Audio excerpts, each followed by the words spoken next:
విజయవాడలోని జిల్లా జైల్లో రిమాండ్ ఖైదీగా ఉన్న వైఎస్ఆర్సీపీ నేత గన్నవరం మాజీ ఎమ్మెల్యే వలభనేని వంశీతో వైఎస్ఆర్సీపీ అధినేత మాజీ ముఖ్యమంత్రి వైఎస్ జగన్మోహన్ రెడ్డి ములాఖత్ అయ్యారు. అనంతరం ఆయన మీడియాతో మాట్లాడారు. అప్పుడు కేసు పెట్టి వంశీని అరెస్ట్ చేయించారని ఆరోపించారు. చంద్రబాబుతో కలిసి పోలీసులు దిగజారి వ్యవహరిస్తున్నారని విమర్శించారు. పోలీసులు టీడీపీ వారికి సెల్యూట్ చేస్తున్నారని ఆక్షేపించారు.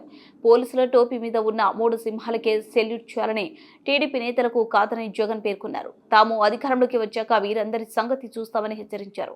వంశీ అరెస్ట్ చేసే సమయంలో ఓ సీఐ చాలా దురుసుగా ప్రవర్తించినట్లు చెప్పారు. ఏడాదిలో రిటైర్ అవుతున్నాం అంటూ ఆయన అలా వ్యవహరించారని అన్నారు. కానీ తాము అధికారంలోకి వచ్చాక ఆ సీఐ రిటైర్ అయినా సరే అతని సంగతి తేలుస్తామని వ్యాఖ్యానించారు. పోలీసులు వ్యక్తిత్వాన్ని కాపాడుకోవాలని జగన్ సూచించారు. వంశీ అరెస్టు అర్థం పడుతుంది.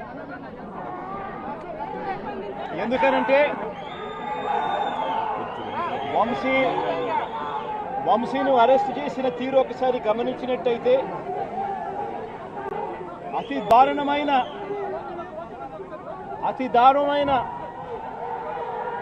Law and order break down కనిపిస్తుంది.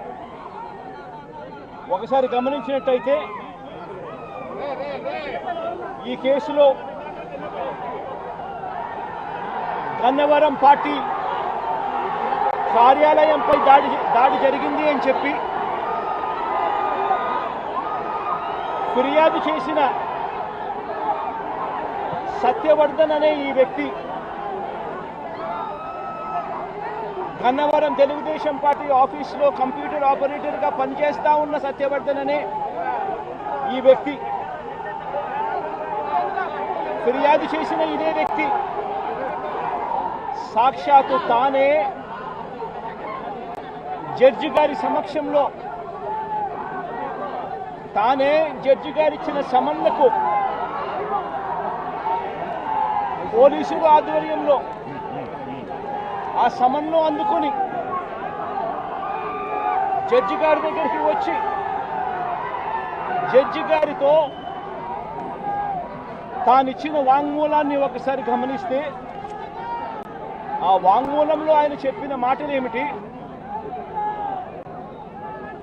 చివరికి ఈరోజు వంశీ మీద పెట్టిన ఫాల్స్ కేసు ఏమిటి, ఇదే సత్యకుమార్ అనే వ్యక్తి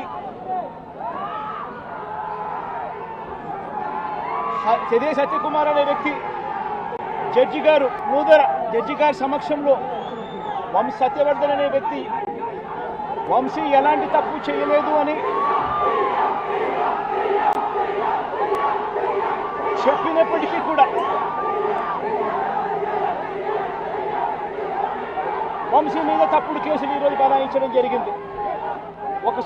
ఈ కేసుకు సంబంధించి ఘటనలు ఒకసారి గమనించాల్సిన అవసరం ఉంది. ఫిబ్రవరి 19వ తారీఖున 2023 మంగళగిరిలో టీడీపీ హెడ్ ఆఫీసులో పట్టాభి అనే వ్యక్తి చేత వంశీ మీద